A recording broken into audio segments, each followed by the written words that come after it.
Hey y'all, happy Tuesday. If you are not following me on Instagram, go over to Rhonda_Mary or Rhonda Mary Vids. I'm also on Twitter. I am Rhonda Mary.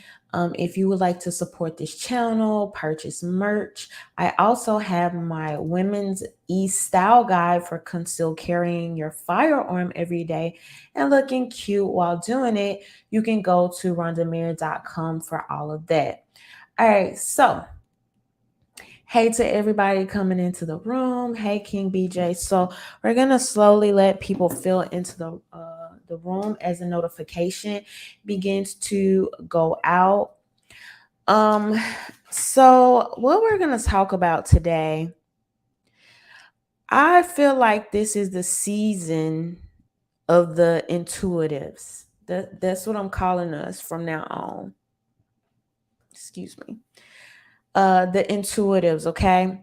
I will no longer be referred to as a conspiracy theorist or any of the ugly names that some of you have liked to ascribe to me in previous years. I will no longer be allowing that. You will only be able to refer to me, and my friends and my social media friends and following as intuitives, okay?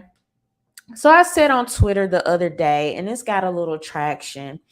I said, how cool to see that BLM is a scam is a common theme now after those of us who recognized this years ago were smeared and insulted. So, if you may recall, those of us that spoke out about this several years ago were, not always reacted to in the most pleasant way. Okay. In some instances, we were called everything but a child of God. Some of us have lost friendships and connections and, networking and all other things just because we were somewhat trying to highlight something that if were willing to do your own research was not that hard to find. Um, with Darren Seals, with even recently, literally Tamar's mom, Michael Brown's dad, okay, literally have come out to talk about how they have been scammed by this organization. Local BLM chapters have talked about how they have been taken advantage of by the global network. I mean, there have been tons over the years, tons of signs, so to the, how they say it, Johnny come latelys in the room. I mean, I guess welcome to the party. And it's just super interesting to me how some of us have to take those initial blows. But I guess, your fave celeb or whoever has to finally say something for a lot of people to jump on board. Then it becomes a wave. Then it's popular to do. Something that Hood Hiller said the Hood Healer said on Twitter the other day, she said that sometimes being ahead of your time is a social disadvantage. I'm gonna read that one more time because I just want y'all to like take it in. Sometimes being ahead of your time is a social disadvantage. I think many of us have felt that um over the last couple years. I fear that something similar is going to be happening here, the same way that people are trying to say that, oh, I had an epiphany about Black Lives Matter, or the people pretending that they knew the whole time, or some people that's just being completely quiet right now. I fear that 5 to 10 years from now, we're going to see the same exact things happen with the vaccine. Okay. The general surgeon down there in Florida recently came out with a statement and a study saying that they are no longer suggesting, okay, and I think I had this pulled up somewhere. They're no longer suggesting vaccines for 18 to 39-year-old males because of heart problems. Like, do y'all get what I'm saying here? and I've been saying for literally like at least the last 2 years at this point. So the information go slowly comes out over time about these things, but you have to have the hunger and the desire to actually care and look for them. They try to bully us out of doing our own research, right? Almost making it as a joke. And now you literally got hospitals in New York having heart commercials for children. Okay? See where I'm going with that?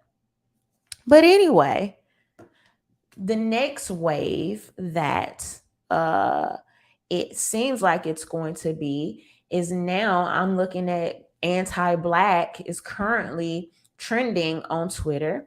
You have many people talking about the council member, well actually was recently the president, Nary, I think that's how you pronounce her name, Nary Martinez, who was recently caught, saying these racist statements.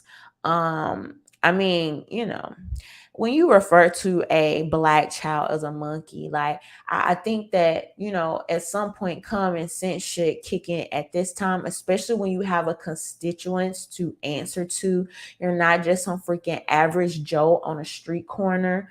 I think common sense and human decency would seem like it would kick in at some time, but the way the whole council was able to have these conversations and feel no type of way says a lot. I believe politically, culturally, and we're going to talk about it. So, first of all, let's go ahead and take a look at this article. Shout out to everybody um currently coming into the room. Make sure you give this video a thumbs up, and let's see here.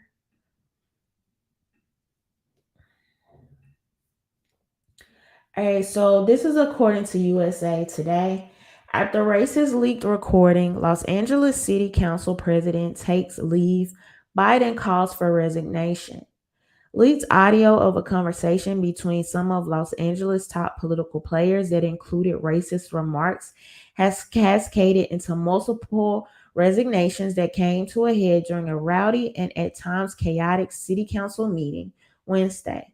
The audio sent shockwaves through the city, which is known as a liberal hub with trend setting progressive policies across the nation, even reaching the White House. At a press conference Tuesday, White House Press Secretary Janine Panier said President Joe Biden believes all those heard on the leak audio shall resign and be held accountable for their actions and speech. Los Angeles City Council President Nary Martinez announced Tuesday she's taking a leave of absence from the council 2 days after audio leaked of her racist remarks in a meeting last October. So let's forward a little bit. What's in the audio? In the recording obtained by the Times, Martinez could be heard making racist statements about a white council member's child, saying her colleague handled his young black son as though he were an accessory, and describing the colleague's son in Spanish as like a monkey. Martinez resigned from her position as president on Monday. Okay. So she basically resigned, right, from her position as president. People don't know yet if she's going to resign as a council member altogether, but what's making this worse timing is the upcoming political races. I mean, we're literally like a little less than a month out at this point.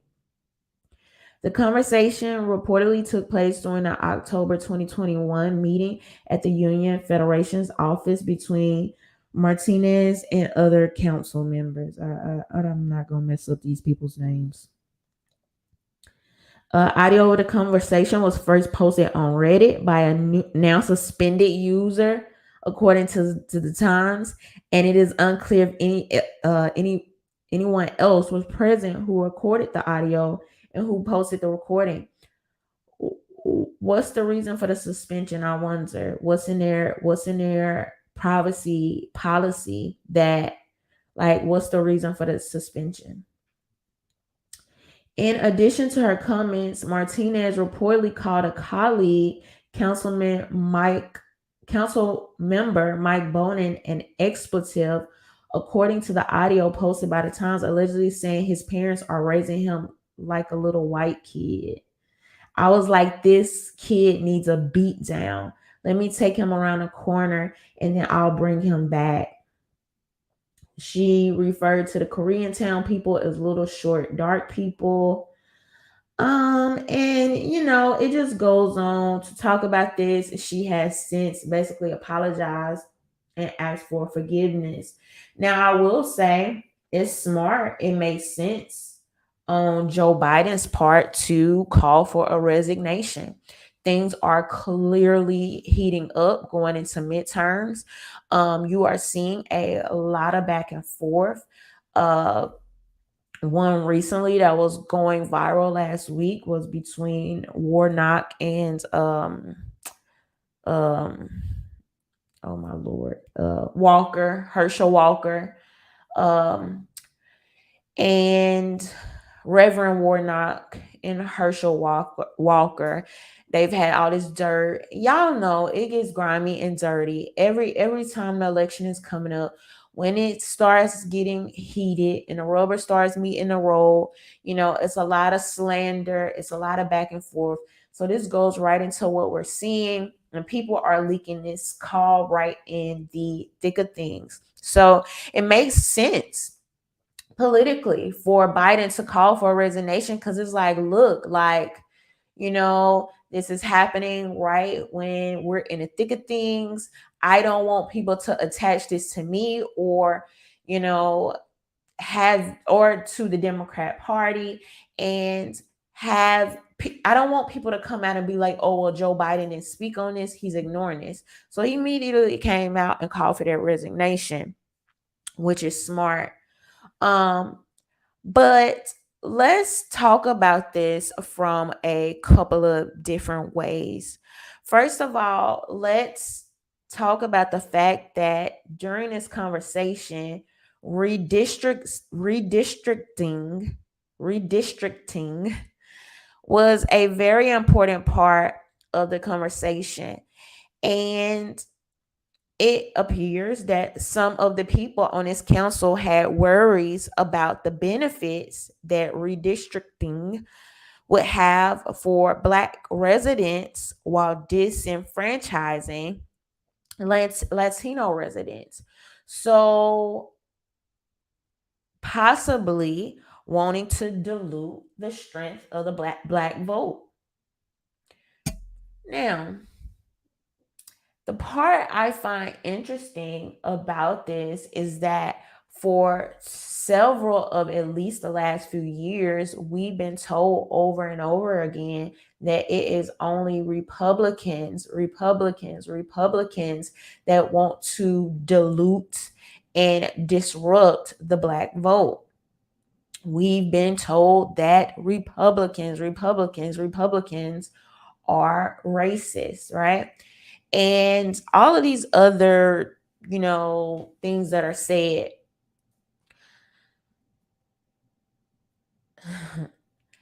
I don't know what's so hard for people to understand that racism, that anti-Blackness can exist in every political party, every ideology, every demographic. This is not, it's so absurd to paint it as otherwise that it's actually worked against our own best interest, because it's almost to the point where I think the Black community has got so used to Democrats saying, no, no, no, don't look over here, don't look this way, that's your problem, that over there, right?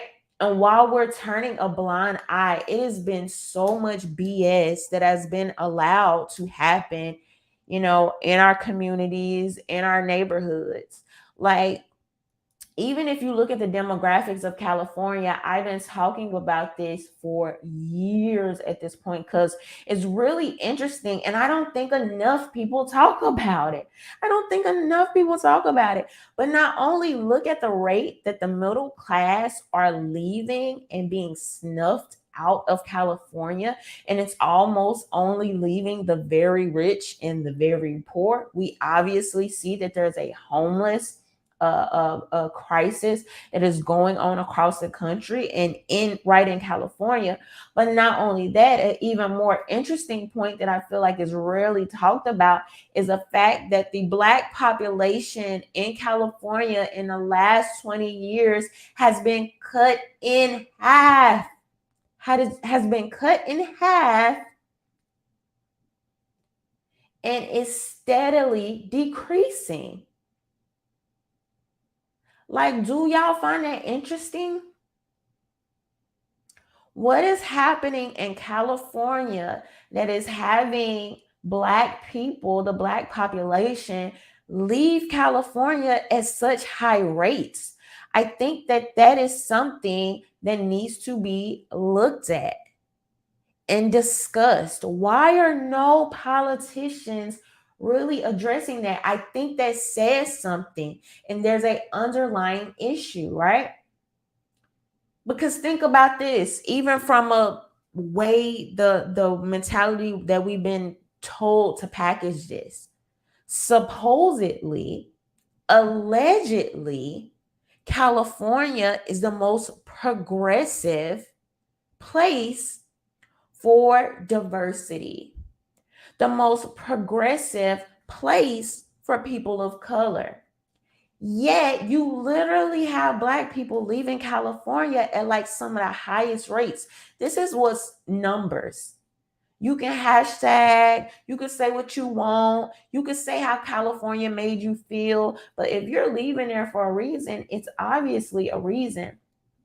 And most of the time, a lot of the times, it's going to have to do with economics. Let's just keep it real.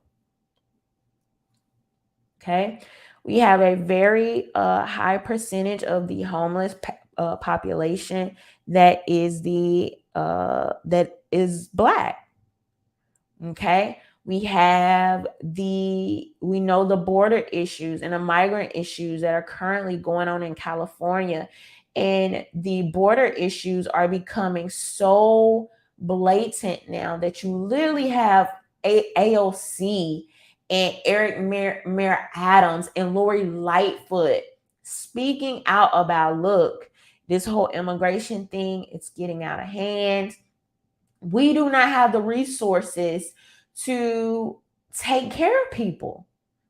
We just don't have that. It's becoming too much, and we have to reel back on this. We have to figure out a federal solution. Eric Mayor Adams literally called on Joe Biden because he's like, we can't do this by ourselves. We need like something's afoot. We need a federal solution. We need to, work together to make sure that we're coming up with a solution to this problem, right? So in California, when you have like this, things like this happening, you have a population of people that are coming in looking for jobs under the table, looking for quote unquote unskilled work. Who do we think that is going to undercut? I've covered this extensively. There was an example in Mississippi, as well as I believe that was Detroit, where when you would have people come in and be like, y'all can't do this. You can't be hiring migrants. You can't have them working in subpar conditions. You can't be paying them under the table. You can't be paying them slave wages and all these other things. Not only did you see the what's the word I'm looking for? Standards increase of these companies, you also saw them bring in local populations and were required to pay them more, right? But when you don't have that in a way that makes sense, in a way that has a flow, a standard, in a way that, yes, puts these citizens first, then you are going to start to get what you're getting when these council members feel like they can come in and just talk about a whole population of people. Well, I really can't. I can't say a whole population of people. I can say that it seems they have an attitude about a whole population, of people. The direct conversation was mostly about the little boy, and obviously there's a attitude that is being promoted when you say, oh, like this guy hangs with the blacks, and stuff like this. But when you don't have order and structure, and you don't take care of your citizens first, you're going to continue to see things like this, what you see going on in California. You're going to continue to see New York, where you recently have immigrants and the homeless slash veterans fighting over resources for homeless people, right? Access to shelter, access to food, all of these other things, vouchers, and all these other things that they put into play for homeless. And this is the result that you're going to get when you do not respect citizens, when you do not respect the people that have skin in the game, that vote for you, that support you, that actually live in, and a lot of times were born in these areas. And so I think that we are finally getting to a point in time where more people are going to drop this facade of the Black and Brown coalition as time goes on. And let me clarify exactly what I mean by that, because I don't need people putting words in my mouth. The idea of the Black and Brown coalition has mostly been handed to us. And it is an image and an idea that has been handed to us by people that it directly benefits if they can count us in as a swath in their demographic, right? So if we could get these whole group of people, or if we could tell them that their interest is their interest, then it doesn't even matter whose interest it is, but it just makes sense for us. I think that is what we've been getting for so long. And I think that I know that there are recent studies that come out that even say that,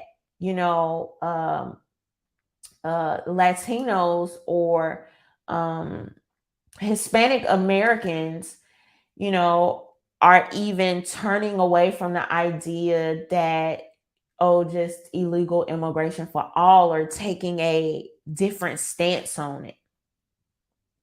Those surveys have been coming out. So even, you even have Democrats and more liberal media that have concerns about Hispanic Americans being more conservative in that aspect as it relates to illegal immigration, right?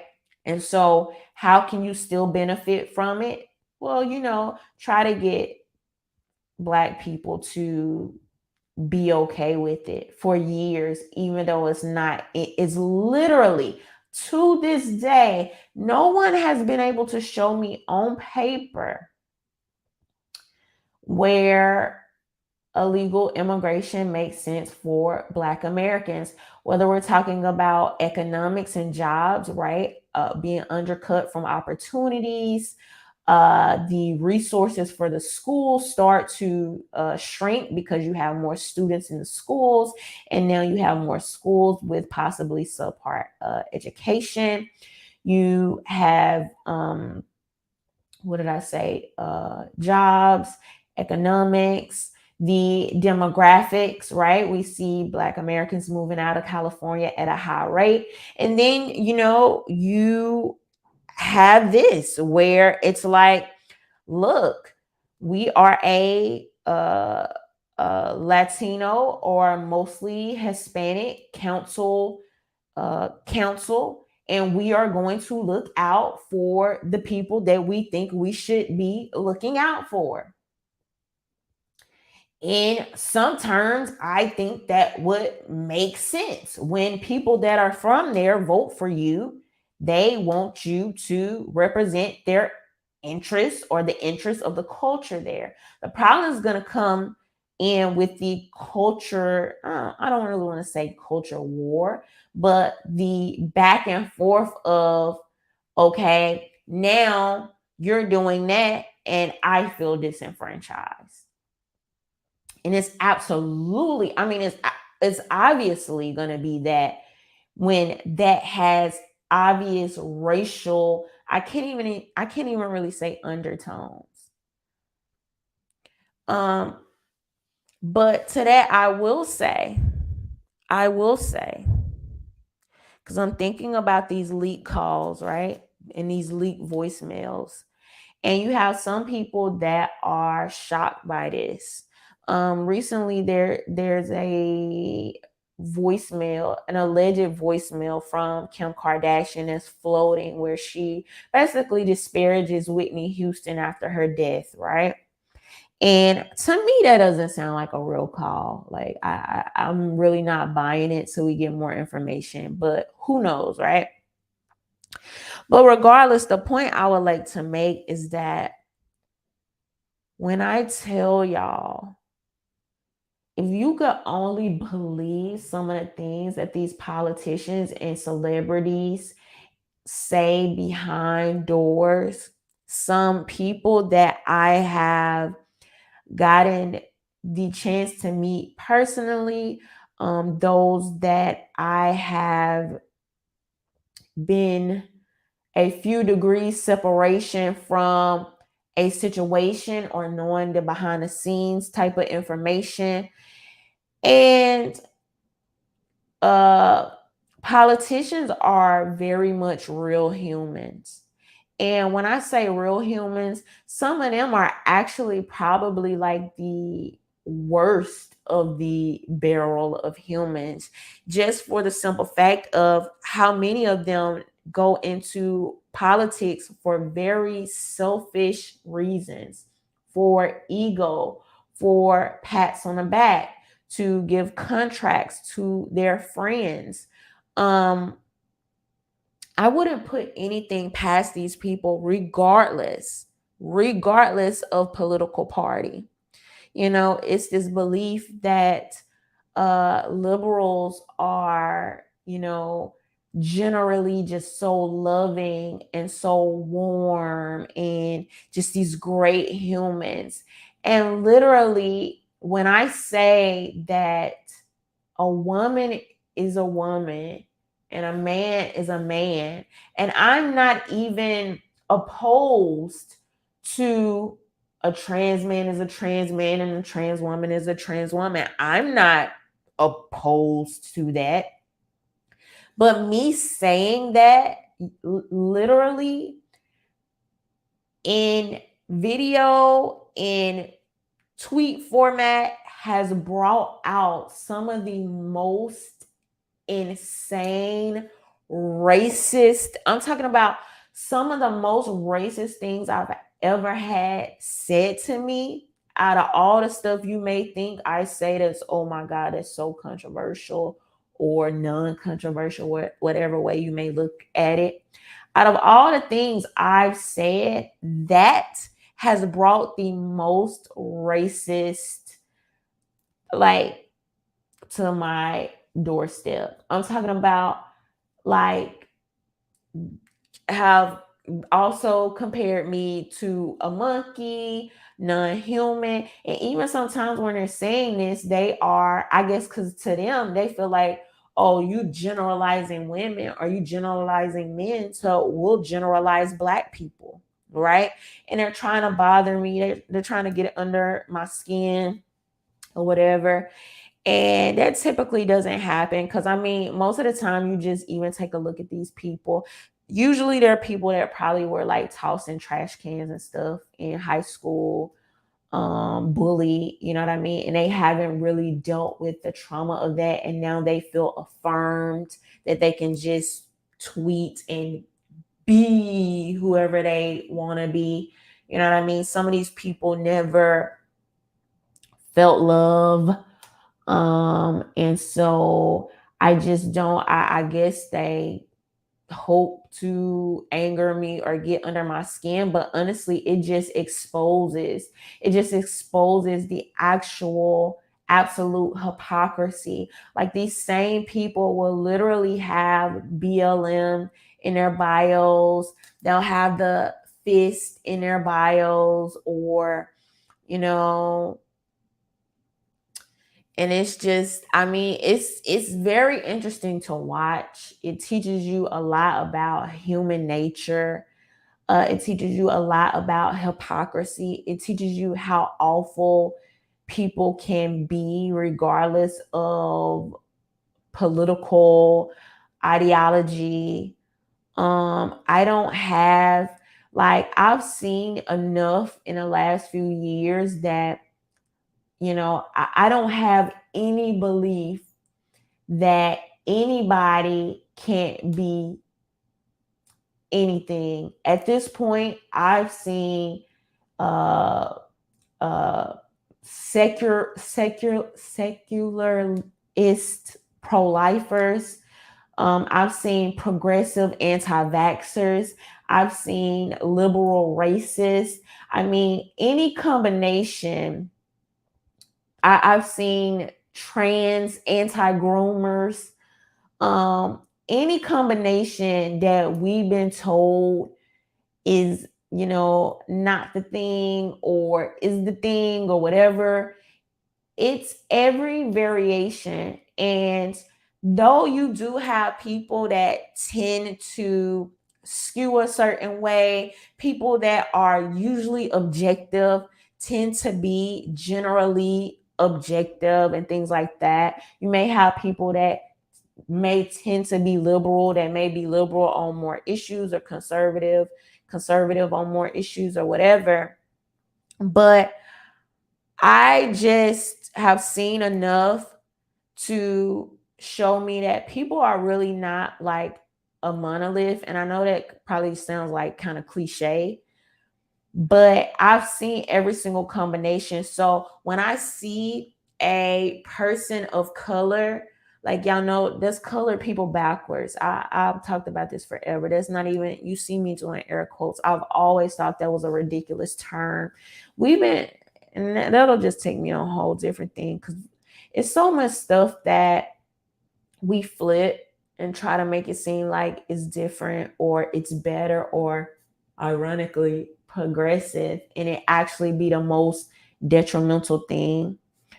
But yeah, that's why when I see a person of color come out and say like something like this, it's really not super surprising. Then it's in California, so it makes sense. And then, you know, you're going to be emboldened because you feel like the demographics sway your way.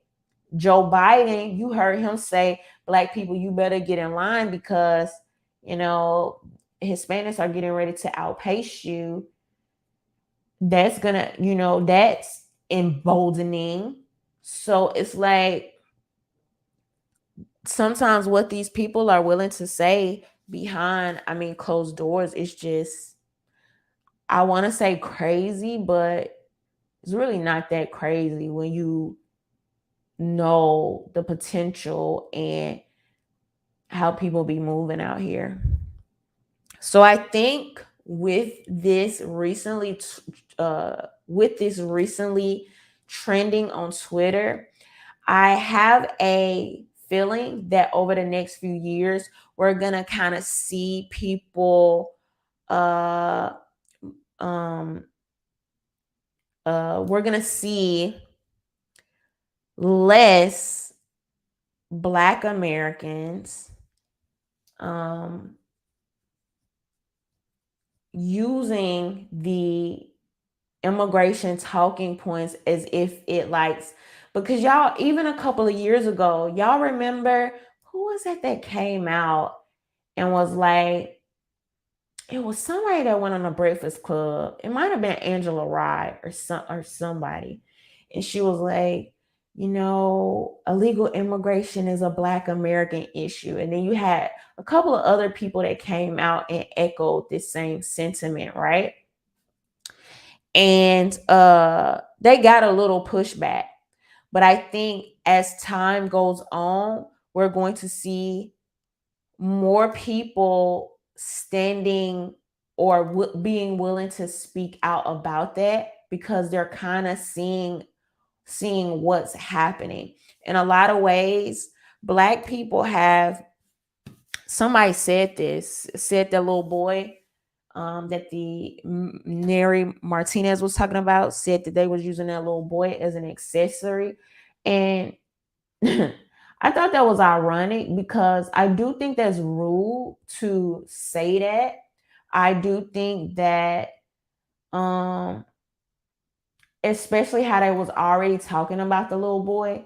But let's just keep it real. You do have some people that use the other as an accessory. And I feel in a lot of ways, politically, Black Americans have been used like that as the accessory. It's like, look, hey, they're with us, but yet the concerns and everything is ignored after election time. We're pushed to the side.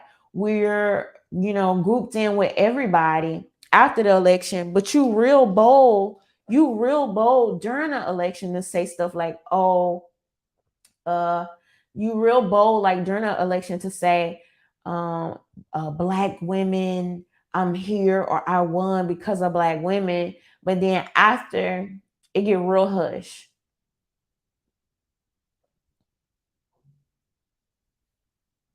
So we very much in a lot of ways have been using it as an accessory. And you now have uh you now have excuse me, I just lost my thought. You now have concerns about Black men standing up or finally saying something about this, because it's been being brought to the table by people like Stacey Abrams.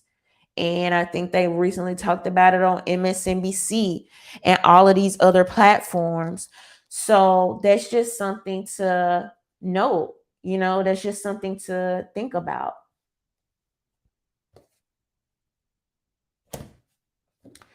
So, um, anyway.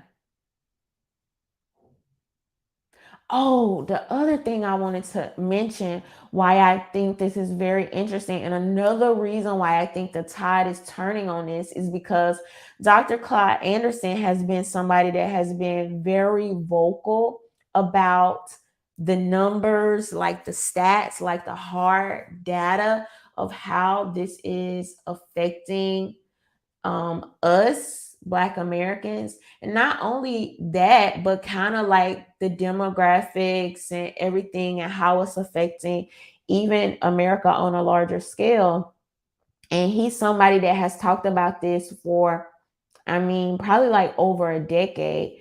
And Kanye West goes on to mention his name recently in this interview with Tucker Carlson, that I think is going to, maybe some people that's not familiar, maybe will go back and look at his work, or kind of just bring his name to resurface and kind of bring up some of these ideas. So I thought that was interesting too, and interesting timing. But anyway, so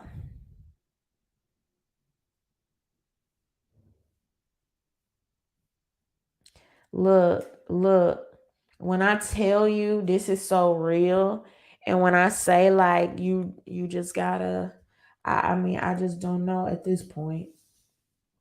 Can't be hostility or bad vibes. These are grown people. They make the decision they want. Dirty Laundry Media said, I was bringing so much COVID-19 info to my family Even my father, a doctor, was impressed. But when it came time for the jab rollout, he was fully on board with the establishment. We even fell out. I have somewhat similar stories, so I can relate. I can relate. And all we can do, I suppose, is see what happens over the next 5 to 10 years. Some people aren't faring so far. I mean, because obviously y'all have seen this. Early on, talked about the 18 to 39, the Florida general surgeon came out and said he wanted to halt the males taking this vaccine at this time. And you know, heartaches ramping up. Some are suggesting that death rates across the country are possibly ramping up, and compared to, I think, like 2 to 3 years ago. So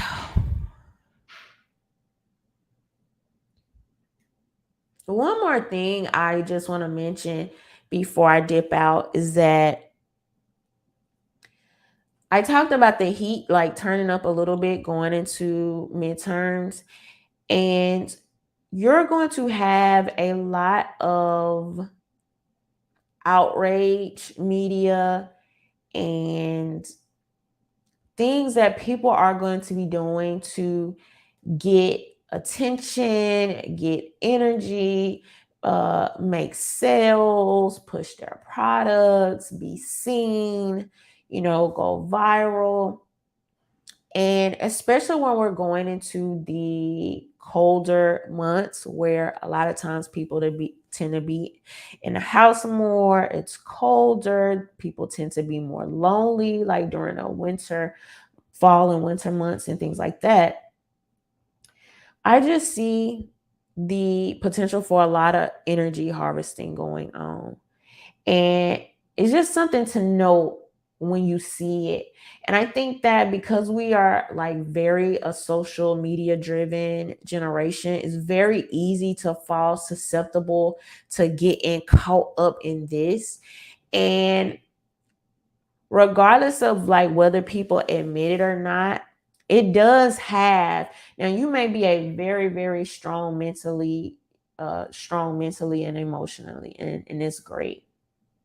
I think that even the strongest, this constant media hit, this constant, marketing outrage, this constant things going viral, these constant things we're supposed to be mad at or feel some kind of way, or the new propaganda or the new agenda or the new thing popping or the new thing to have an opinion about can be very heavy. It can be a very heavy weight. And I think that especially going into the midterms, you have some people, usually during election years, taking advantage of that.